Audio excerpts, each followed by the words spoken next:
My name is Claudia and I'm 21, a junior in college, double majoring in psychology and communications.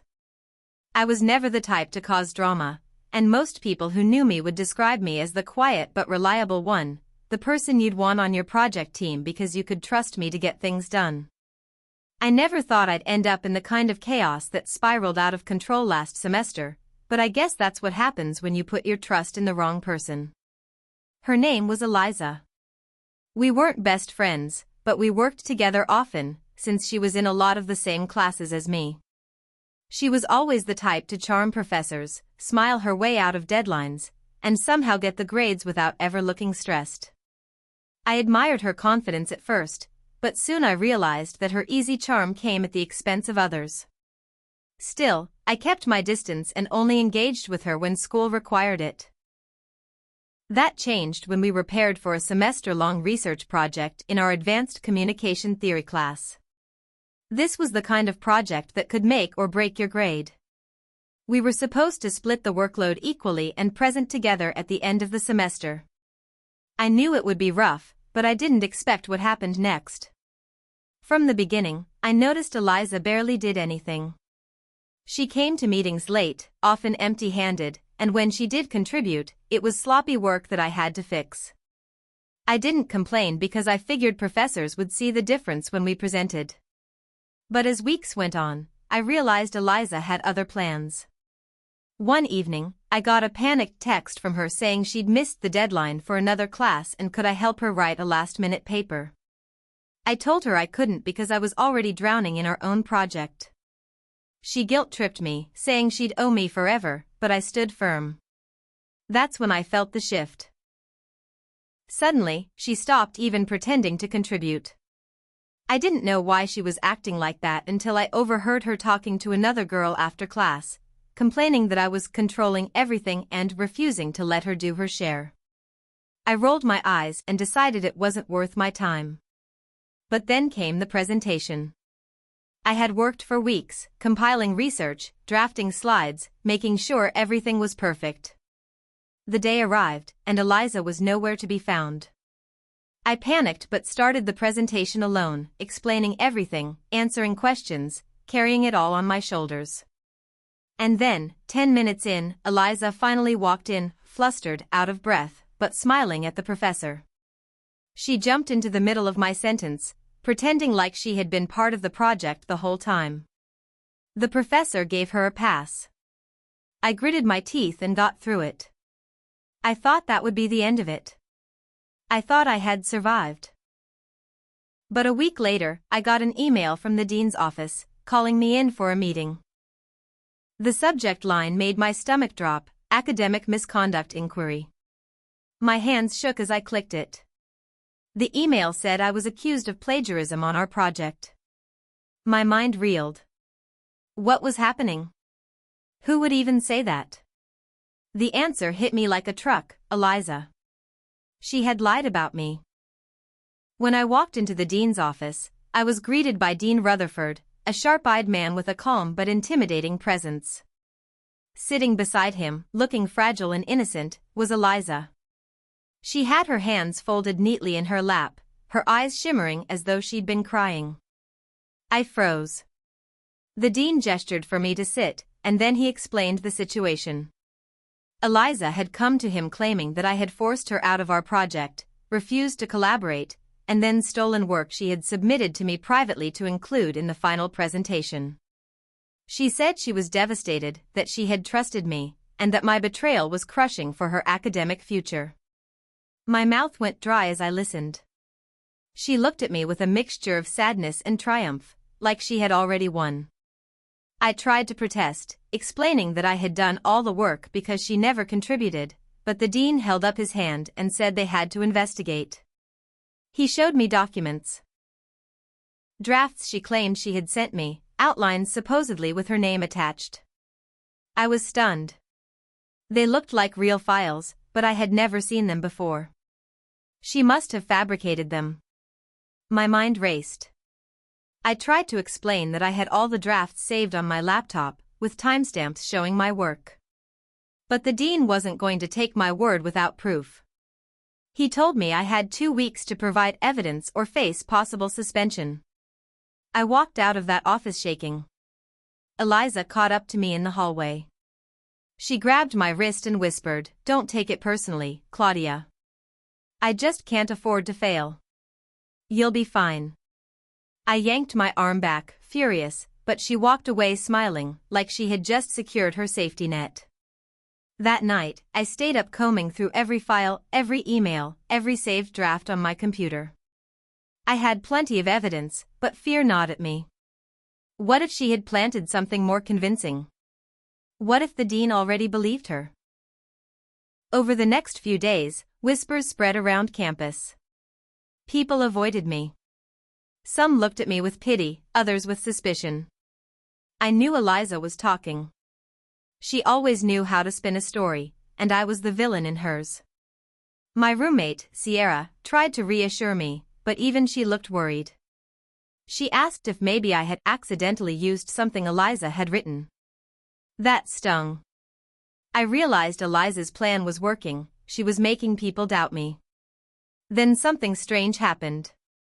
A guy from one of my other classes, Marcus, approached me after lecture. He said he knew what Eliza was doing because she had pulled a similar stunt with someone else last year, though not as extreme. He warned me to watch my back, because she was ruthless when it came to protecting her image. I thanked him, though his words left me shaken. If she had done this before, how had she gotten away with it? And why was no one exposing her? That night, I thought about giving up. Maybe it would be easier to accept the punishment and move on. But then I remembered how hard I had worked, how much I had sacrificed to maintain my GPA and reputation. I couldn't let her destroy that. I had to fight. I started compiling my proof, dated documents, emails I had sent her with no response, text messages where she blew off meetings. I thought I was ready. But then I got another email from the dean's office, this time saying new evidence had been submitted. My stomach dropped as I opened it. Attached were screenshots of messages that looked like they were from me, admitting I had taken her work. Only they weren't mine.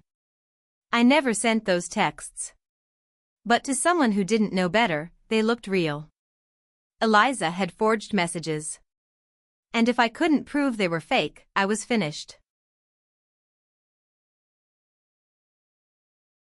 I stared at those screenshots for nearly an hour, my heart pounding so hard I thought I'd faint. They looked real, my name at the top of the text bubbles, my number attached, and messages like, "Fine, I used your research, but it's not a big deal, you didn't do much anyway." I had never written anything like that, but if the dean believed these screenshots, it would be over for me. I rushed to Sierra and showed her, begging her to believe me. She swore she did, but I saw the flicker of doubt in her eyes. "Claudia, they look convincing," she whispered, and that nearly broke me. I realized Eliza had thought this through. She wasn't just lying, she was crafting a case. If I couldn't dismantle it piece by piece, she would crush me. I went to Marcus the next day, desperate for advice.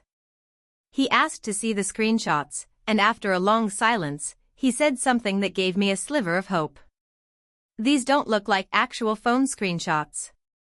Notice the font? It's slightly off. And there's no carrier icon at the top. I think she used a fake text generator."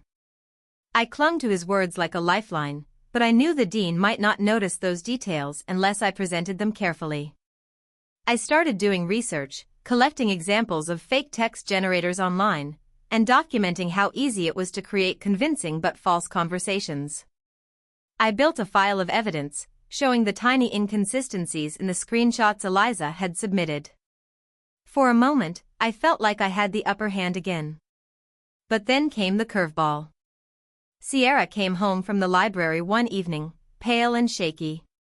She said she overheard Eliza talking to another girl, bragging that she had a backup plan in case I tried to prove the texts were fake. Sierra couldn't hear everything, but she caught enough to terrify me. Eliza wasn't just relying on forged screenshots. She had something else lined up, something that could nail me for good. I didn't sleep that night. The next morning, I decided to confront Eliza directly. I found her in the student union, sipping coffee like she didn't have a care in the world. When she saw me, she smirked. "You look stressed, Claudia. Everything okay?" I slammed my notebook on the table and hissed, "Why are you doing this? You know I didn't steal anything. You're destroying my life." She leaned back, unbothered, and said, "It's not personal. You should have helped me when I asked. Now you're just collateral damage." My hands shook with rage. I told her I had proof the texts were fake, that I'd expose her, but she only smiled wider. "Go ahead. I'll still come out on top. You'll see." The way she said it chilled me. I realized then that she wasn't bluffing, she really did have something else. A week later, the dean scheduled another meeting. I walked in with my neatly organized folder of evidence, ready to explain everything. But as soon as I sat down, Dean Rutherford slid a printed document across the desk. "This just came in," he said gravely. My blood ran cold. It was an academic journal article, nearly identical to one of the research sections I had written for our project. Only this article was dated 2 years earlier and had Eliza's notes scribbled in the margins. She claimed she had given it to me early in the semester, and that I had copied from it without her consent. My head spun.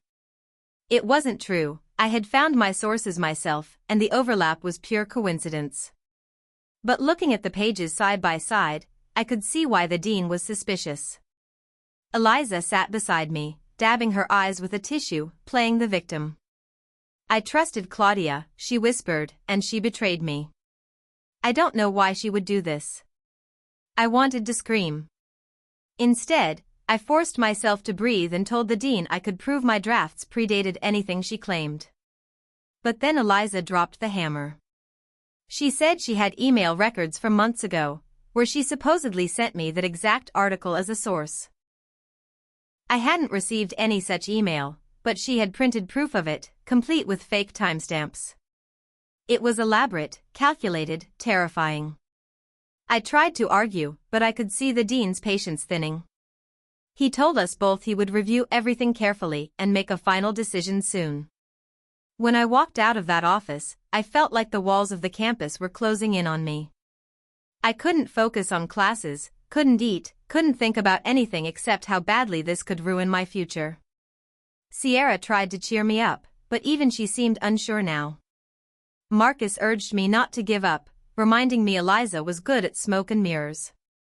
But as the deadline for the dean's decision drew closer, I felt more and more like I was drowning. Then, 2 nights before the decision, something happened that changed everything. Sierra rushed into our dorm room, breathless, holding her phone. "Claudia, you need to see this." She showed me a private group chat she'd been added to by mistake.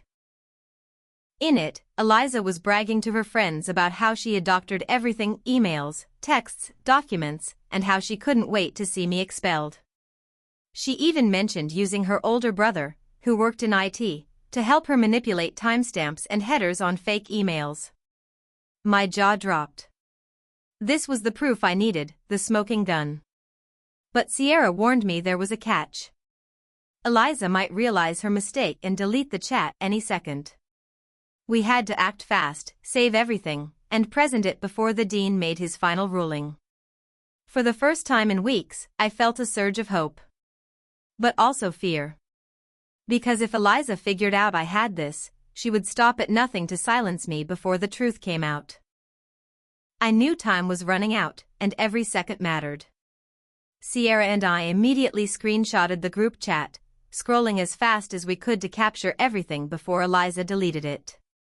My hands shook while I saved the files to multiple locations, my laptop, a flash drive, and even cloud storage. But paranoia hit me hard. What if Eliza's brother could somehow erase or manipulate this evidence too? I needed to make sure it was preserved beyond her reach. Marcus suggested we email the screenshots to an off-campus professor he trusted, someone who could serve as a neutral witness if things got messy. I hesitated, but then I realized he was right. If Eliza tried to bury this, we'd need backup. Once everything was secure, I felt a strange calm settle over me. For the first time, I wasn't just reacting to Eliza's lies, I had something solid to fight back with. Still, I couldn't relax. The hearing with the dean was in 48 hours, and if Eliza found out I had the chat logs, she might escalate in ways I couldn't predict. I kept my head down in classes, avoiding her, though I could feel her eyes on me every time we crossed paths. She seemed too confident, too smug, like she already knew she had one. That smugness made me nervous. What if she had another trick? That night, Sierra shook me awake at 2 a.m. Her face was pale, and she shoved her phone into my hand. My stomach twisted as I saw a campus-wide email that had just gone out from an anonymous account. Attached was a PDF labeled proof of Claudia's cheating. Inside were fabricated documents and fake messages, all painting me as the mastermind of plagiarism. Eliza had gone public. Now, it wasn't just the dean questioning me, the entire campus was buzzing. Within hours, whispers spread in the cafeteria, in hallways, everywhere. I became that girl who plagiarized her project. People who had smiled at me days ago now turned their backs. It was like social exile overnight. I wanted to scream, to tell everyone the truth, but Marcus stopped me. "Don't take the bait," he said. "If you argue publicly, it'll look desperate. Just hold on to your evidence and wait for the hearing." I knew he was right, but every moment felt unbearable. The weight of judgment from hundreds of students crushed me. Meanwhile, Eliza thrived. I saw her laughing with friends, hugging professors in the hall, pretending to be the wounded party holding her head high. It made my blood boil. The day before the hearing, Sierra discovered that the group chat had vanished. Deleted entirely. Eliza must have realized her mistake. My heart raced, but Sierra grinned triumphantly. Too late. We already saved it. She can't erase what we've got. For once, I let myself smile. Still, fear lingered. Would the dean believe me, or would he think I had fabricated everything just as Eliza had? The morning of the hearing arrived, and I felt like I was walking into a courtroom. Dean Rutherford sat at the head of the long oak table, a panel of faculty members beside him. Eliza was already there, dressed immaculately, her hair perfect, her expression soft and innocent. She clutched a binder thick with evidence and tissues for her fake tears. I sat across from her, clutching my folder, my palms sweaty. The dean opened the session, giving each of us a chance to present. Eliza went first. She spoke with practiced tremors in her voice, tears glistening as she described how I had bullied her, excluded her, and stolen her work. She produced her fabricated emails, her forged texts, even the article with her notes, and slid them across the table with a sad sigh. The panel nodded sympathetically. It was like watching an actress deliver the performance of her life. Then it was my turn. My voice shook at first, but then I remembered Sierra and Marcus, the nights I had spent working honestly, and the injustice of Eliza's lies. I laid out my drafts, my timestamps, my original research process. I pointed out the inconsistencies in her screenshots, showing examples of text generator outputs that matched hers. Some of the faculty leaned closer, whispering among themselves. And then, with my heart hammering, I revealed the group chat. I projected it onto the screen, showing her exact words bragging about forging evidence, about using her brother to manipulate timestamps, about laughing at how easy it would be to destroy me. Gasps rippled around the room. Eliza's face drained of color. She stammered, that's fake, she made that up. But Sierra stepped forward. The dean allowed her to testify as a witness, and she explained how she had been added to the chat by mistake, how she had immediately saved the screenshots, and how they had been sent to a trusted professor outside the university to ensure authenticity. The panel murmured louder now, clearly shaken. Eliza tried to cry harder, insisting she was being framed, but the cracks in her performance showed. The dean asked her directly, Did you or did you not write these messages? She sputtered, denying, deflecting, but every word dug her deeper. And then, the moment that sealed it. Marcus, who had quietly been observing, raised his hand and presented metadata analysis he had run on the files Eliza submitted. He showed clear evidence of tampering. The emails had been edited, the timestamps inconsistent with the university's server records. The room went silent. The dean's expression hardened as he turned to Eliza. Do you have any explanation for this? She couldn't answer. Tears streaked down her face, but the performance had collapsed. Her silence was louder than any confession. The panel adjourned briefly, leaving me shaking in my seat. Sierra gripped my hand, whispering that it was almost over. When they returned, the dean announced their decision. I was cleared of all accusations. My work had been legitimate, my name restored. Eliza, however, was being referred to the disciplinary board for academic dishonesty, falsification of evidence, and harassment. I felt the air rush out of me, relief flooding every vein. But even as people congratulated me, I couldn't shake the look Eliza had given me as she was escorted out, cold, venomous, a silent promise that this wasn't over. Relief washed over me as the dean cleared my name, but it didn't last long. The image of Eliza's glare burned in my mind. That wasn't the look of someone defeated, it was the look of someone plotting. I tried to brush it off, telling myself it was over, but 2 days later, reality reminded me that people like Eliza never give up quietly. I woke up to dozens of messages buzzing on my phone. At first, I thought it was friends congratulating me for winning the case, but when I opened them, my stomach dropped. Someone had posted a thread on the university's anonymous forum titled "The Truth About Claudia," filled with personal details about me that no one but Eliza could have known, my home address, my younger brother's name, private photos from my social media that I had long since deleted. It was doxing. Panic shot through me as I realized the extent of her malice. Clearing my name academically hadn't stopped her, she wanted to ruin me personally. I rushed to the dean's office, showing him everything. His face tightened with anger, and he promised the university would investigate, but deep down I knew how slippery Eliza was. If she was smart enough to fake emails and texts, she was smart enough to cover her tracks online. That night, I couldn't sleep. Every shadow outside my window felt threatening, every notification on my phone sent chills through me. Sierra stayed up with me, insisting we'd figure it out. Around 3 a.m., my phone buzzed again. It was an email from an anonymous sender. Subject line, "This isn't over." Inside was a single sentence, "You took everything from me, so now I'll take everything from you." Attached was a photo of me walking home from the library earlier that day. My knees buckled. Someone had been watching me.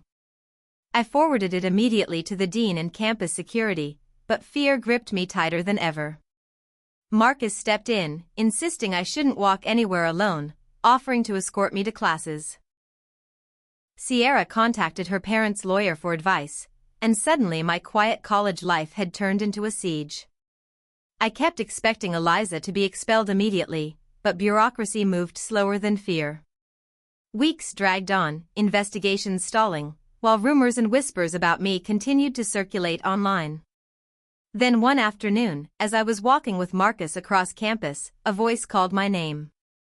I turned, and there she was, of Eliza, standing a few feet away, her face pale but her eyes burning with hatred. "You think you won?" she spat. "You humiliated me. You destroyed me. Do you know what that feels like?" I froze, my pulse hammering. Marcus stepped in front of me, warning her to back off, but she ignored him. "I'll make sure you regret this, Claudia. You're not safe here. You're not safe anywhere." Security arrived before she could say more, pulling her away as she screamed threats. Students gathered, filming the entire scene. By evening, the video had spread across campus like wildfire. This time, though, it wasn't me in the villain's role, it was her. Her mask had slipped in front of everyone. The disciplinary board moved quickly after that. Eliza was expelled permanently for misconduct, harassment, and endangering another student. For the first time, I felt like I could breathe again. But even as the dust settled, the damage lingered. My reputation slowly mended, professors apologized, classmates cautiously reconnected, yet I couldn't shake the trauma. I found myself glancing over my shoulder, jumping at sudden noises, wondering if Eliza still had one last card to play. On her final day on campus, as she was escorted to her car with her belongings, she turned and caught my eye. For a split second, her lips curved into a smile, not warm, not sad, but chilling. A smile that said, "This isn't the end." And maybe it wasn't. Maybe she'd vanish from my life forever, or maybe she'd resurface years from now in some unexpected way. But one thing had changed forever. I wasn't the same quiet, naive Claudia anymore. I had seen how far someone could go to protect themselves, how lies could almost destroy the truth, and how dangerous it was to underestimate someone desperate. And though Eliza thought she had broken me, she had actually done the opposite. She had taught me that survival sometimes meant fighting back harder than you ever imagined. Even if the war never truly ends.